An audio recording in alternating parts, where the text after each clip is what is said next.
Good day everyone, my name is Alcon B. Makalala and for today's video we're going to talk about the Unit 5 Reflective Practice in Teaching, Action Research, and Portfolio Development Presentation and Submission. Specifically, the Introduction to Action Research. Teachers. So teachers are not only responsible for delivering lessons, they are also expected to reflect on their teaching practices, identify problems, and find ways to improve learning. One practical way of doing this is through action research. So action research is specifically useful in education because it allows teachers and pre-service teachers to study problems that they actually encounter in the classroom. Instead of simplify identifying a problem, the researcher takes action, observes the result, reflects on what happened, and uses the findings to improve the practice. So, for instance, the students are having difficulty participating in class discussion. So, the teacher may introduce a new strategy such as cooperative learning, observe pupils' participation, collect evidence, and determine whether the strategy improved participation.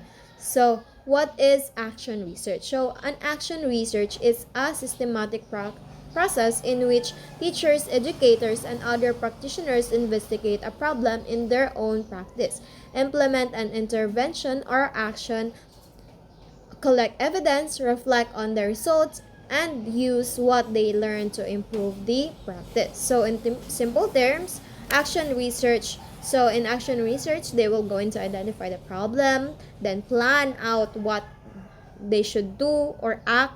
Then, next is to act out or do what they have planned, and then observe. Then, next is to reflect what if there is anything improvement on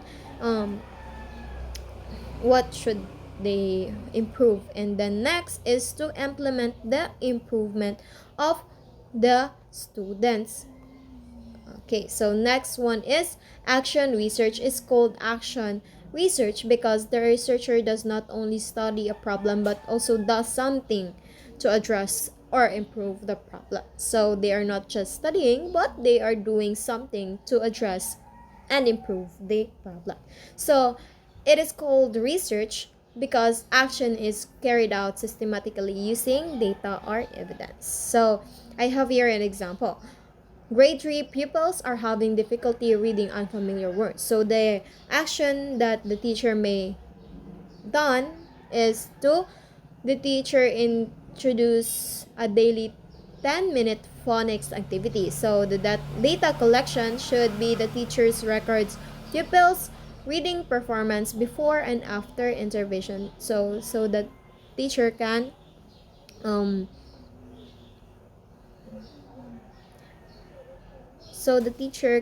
have a trace if the students have improved on what they are doing. So next is reflection. A teacher examines whether the strategy helped improve the reading performance. Next is improvement. Based on the findings, the teacher may continue, modify, or replace the strategy. So why is action research important? So action research is important because it connects research with actual teaching practice. Um, so,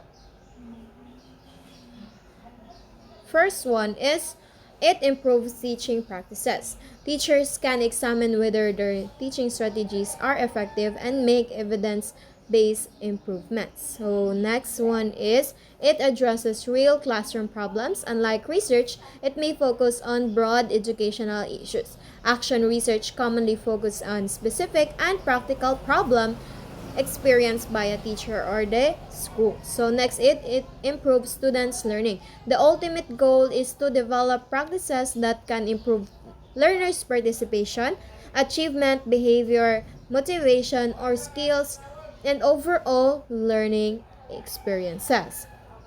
Next is it develops reflective teachers. Teachers become more aware of their strengths, weaknesses, and decisions and classroom practices. Next one is it encourages evidence-based decision making. Instead of relying only on assumptions, teachers use data and observations to determine whether the intervention works. So next is it promotes professional development. So conducting a action research helps teachers develop skills in problem identification, research planning, data collection, data analysis, reflection, discussion making, and instructional improvements. Okay, let us move on to characteristics of action research. So, the first characteristic of the action research is practical.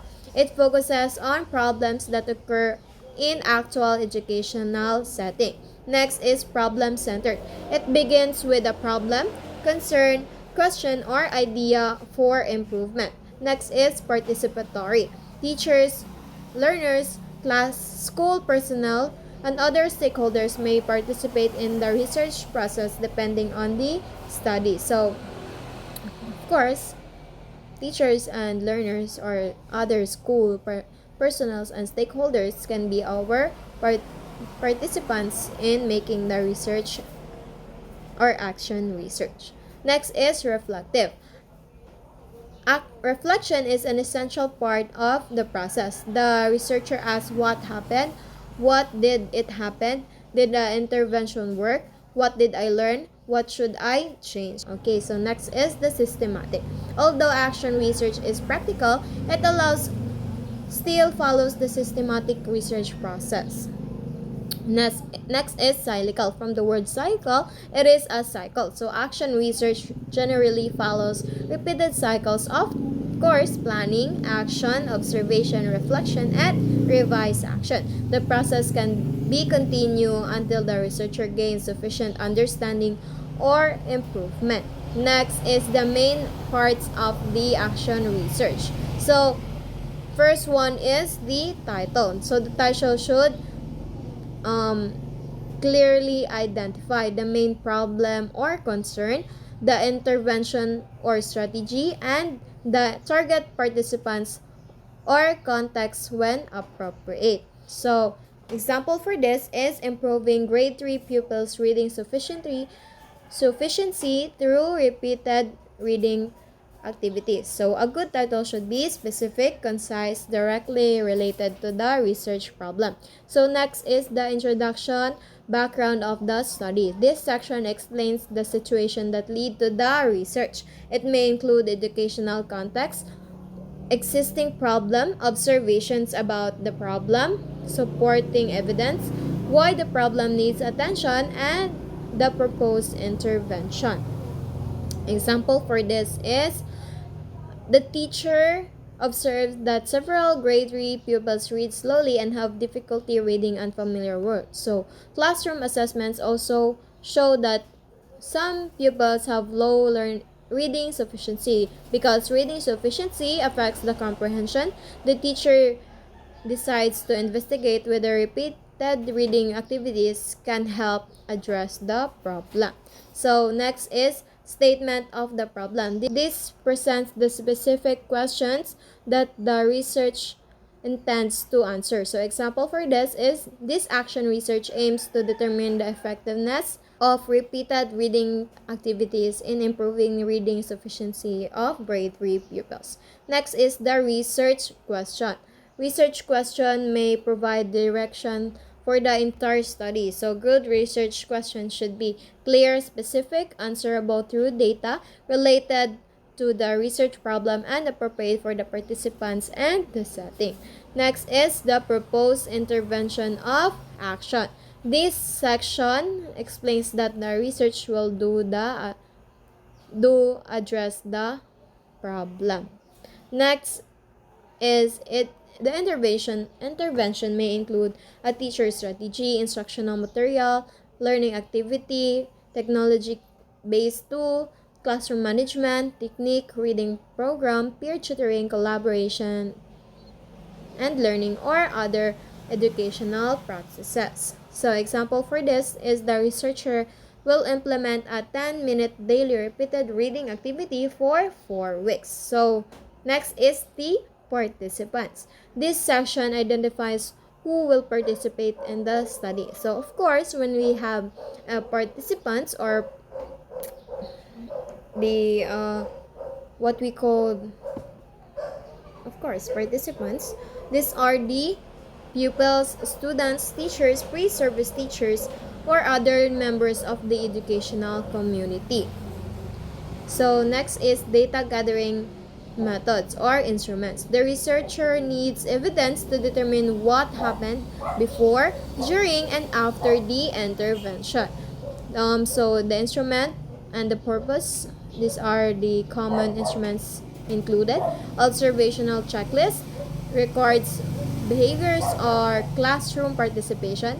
Questionnaire collects responses or perceptions. Interview obtains detailed experiences or opinions. Pre-test or post-test measures changes in performance.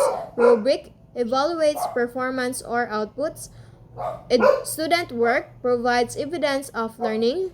Teacher journal records observations and reflections.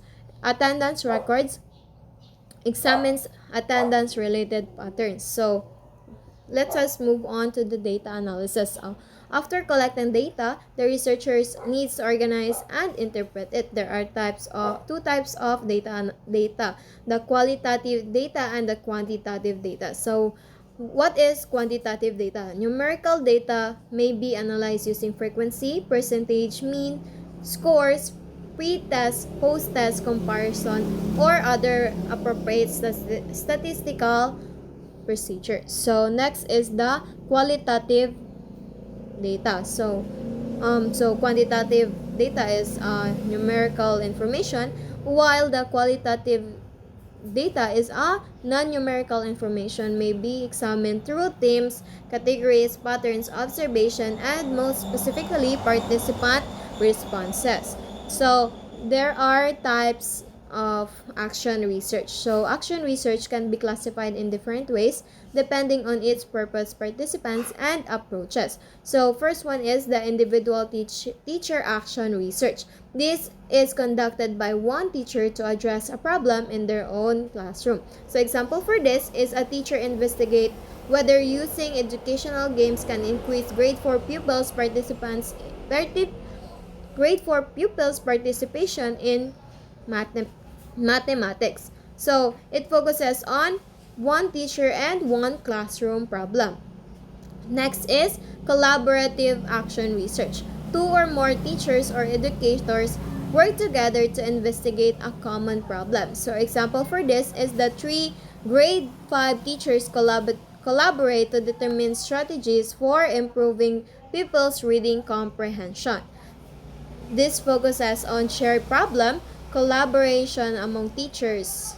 And the advantages of this is the ideas can be shared, workload can be distributed, different perspectives can be considered, and findings can be more useful across classrooms. So next is the school-wide or institutional action research.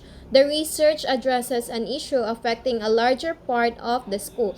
Sample for this is school investigates strategies for improving students' attendance and engagement. This focuses on the school level concern rather than only one classroom. Next is the participatory action research. In participatory action research, people affected by the problem are actively involved in the research process. So participants may help identify the problem, plan actions, collect information, interpret findings, and develop solutions. This emphasizes on the participation, collaboration, and improvement. Fifth one is the critical action research. Critical action research goes beyond solving an immediate problem. It also examines underlying issues, assumptions, inequalities, and power relationships that may affect educational practice. Example for this is a researcher investigates rather classroom practices unintentionally advantage certain groups of learners and works with participants to develop more inclusive practices. So that would be all, and let us move on to the ethical consideration in action research. So having an ethical consideration in action research is very important.